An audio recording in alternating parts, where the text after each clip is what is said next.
വര എന്ന് പറയുന്നത് നമ്മുടെ അന്തരീക്ഷത്തിലാണ് ഉള്ളത്. പലതരത്തിലുള്ള വരകളുണ്ട്. കുഞ്ഞുങ്ങൾ വൃത്തിഹീനമായ അന്തരീക്ഷത്തിൽ ഇടപെടുന്നത് വഴി വര കുഞ്ഞിൻ്റെ കൈകളിലെത്തി ആ കൈകൾ വഴിയാണ് നമ്മുടെ ശരീരത്തിലേക്ക് എത്തുന്നത്.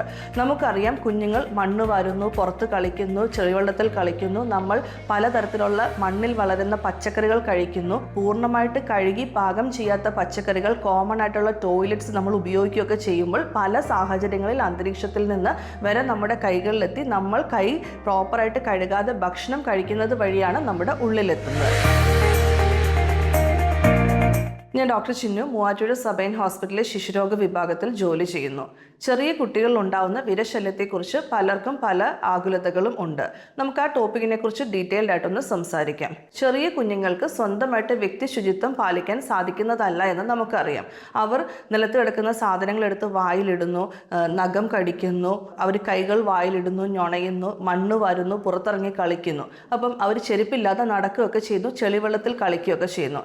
ചെറിയ കുഞ്ഞുങ്ങൾ പലതരത്തിലുള്ള അന്തരീക്ഷത്തിൽ കളിച്ച് വളരുന്നത് കൊണ്ട് തന്നെ അവരുടെ ഉള്ളിലോട്ട് പലതരത്തിലുള്ള വരകൾ എത്തുകയും ഈ വരകളുടെ ശല്യത്തെ തുടർന്ന് കുഞ്ഞുങ്ങൾ പലതരത്തിലുള്ള അസുഖങ്ങൾ കാണിക്കുകയും ചെയ്യുന്നു.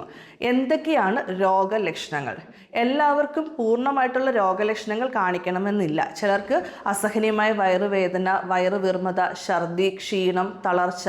ചില കുഞ്ഞുങ്ങൾക്ക് രാത്രി കാലങ്ങളിൽ ഈ വര പുറത്തേക്ക് ഇറങ്ങി വന്ന് നമ്മുടെ മലദ്വാരത്തിന് ചുറ്റും മുട്ടയിട്ട് അവിടെ ഇറിറ്റേഷൻസ് ഉണ്ടാക്കുന്നതിനെ തുടർന്ന് ചൊറിച്ചിലും അസഹനീയമായ കരച്ചിലും കാണിക്കുന്നു. പെൺകുട്ടികളിൽ ഈ വിര യോനിമുഖത്തേക്ക് വരികയും യോനിമുഖത്തിൽ കുത്തുകയും മൂത്രനാളികളിൽ ഇറിറ്റേഷൻ വരുത്തുകയും ചെയ്യുന്നതിനെ തുടർന്ന് വേദനയും കരച്ചിലും അസ്വസ്ഥതയും കാണിക്കുന്നു.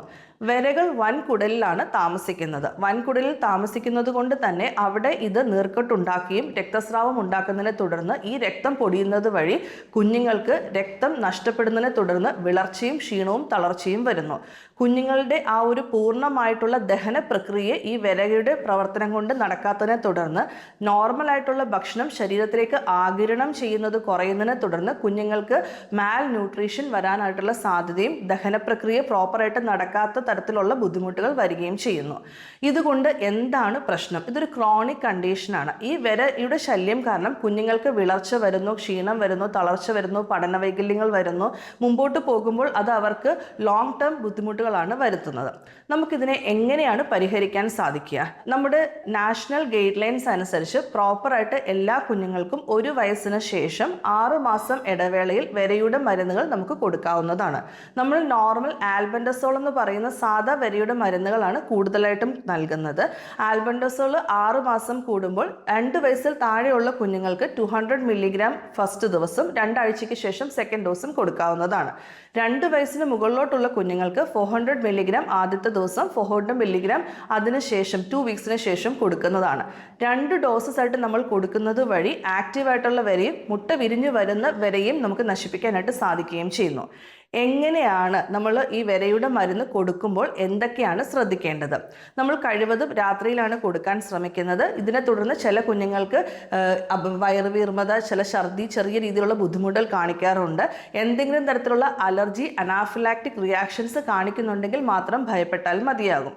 പല മാതാപിതാക്കളും ചോദിക്കാറുണ്ട്, ഞാൻ കുഞ്ഞിന് വരയുടെ മരുന്ന് ജാനുവരിയിൽ കൊടുത്തു, ഫെബ്രുവരി, മാർച്ച് ആയിട്ടും കുഞ്ഞിന് വരശല്യമുണ്ട്, എനിക്ക് മരുന്ന് വീണ്ടും റിപ്പീറ്റ് ചെയ്യാൻ സാധിക്കുമോ? ഉറപ്പായിട്ടും വരശല്യം കൊണ്ട് കുഞ്ഞുങ്ങൾക്ക് വരുന്ന ബുദ്ധിമുട്ട് കൂടുതലായതുകൊണ്ട് നമ്മൾ രോഗത്തെ ചികിത്സിക്കാൻ വേണ്ടിയിട്ട് മരുന്ന് കൊടുക്കുന്നതിൽ യാതൊരു തെറ്റും ഇല്ല.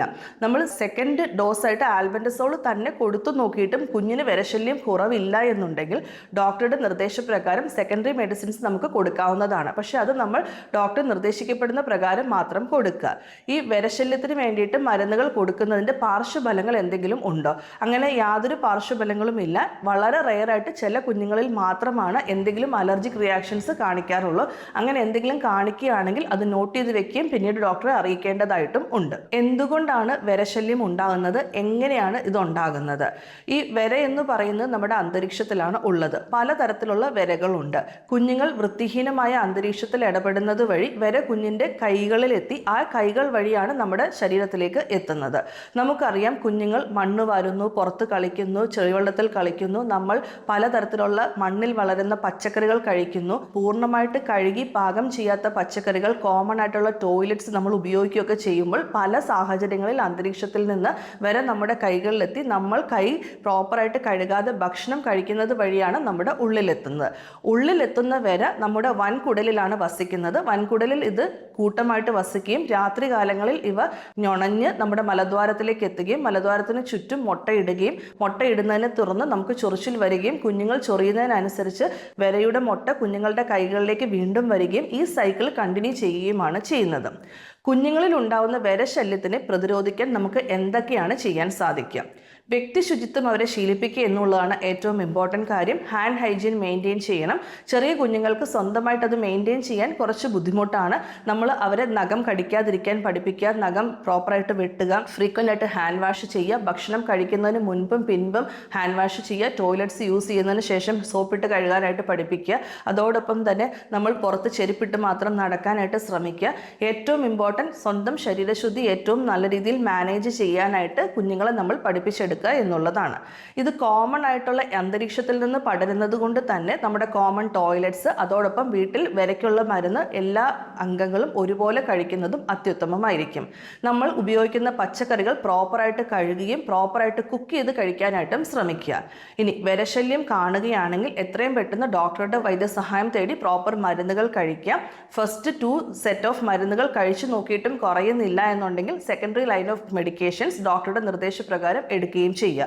പൂർണ്ണമായിട്ട് വരശല്യത്തിനെ നമ്മൾ കൺട്രോൾ ചെയ്ത് ചികിത്സ എടുത്തില്ല എന്നുണ്ടെങ്കിൽ ഇത് ക്രോണിക് ആയിട്ട് കുഞ്ഞുങ്ങൾക്ക് മാൽ അബ്സോർഷനും മാൽ ന്യൂട്രീഷനും വളർച്ചയും ക്ഷീണവും തളർച്ചയും കുഞ്ഞുങ്ങളുടെ പഠനത്തെയും മുമ്പോട്ടുള്ള വളർച്ചയും സാരമായിട്ട് ബാധിക്കാൻ സാധ്യതയുണ്ട്. ഈ വരശല്യത്തെക്കുറിച്ച് നമ്മൾ പറഞ്ഞ കാര്യങ്ങളിൽ എന്തെങ്കിലും സംശയമോ കുഞ്ഞുങ്ങളുടെ കാര്യത്തിൽ എന്തെങ്കിലും ആകുലതയോ ഉണ്ടെങ്കിൽ ഉറപ്പായിട്ടും സബൈൻ ഹോസ്പിറ്റൽ ഡിപ്പാർട്ട്മെന്റ് ഓഫ് പീഡിയാട്രിക്സുമായിട്ട് കോൺടാക്ട് ചെയ്യുക. Thank U.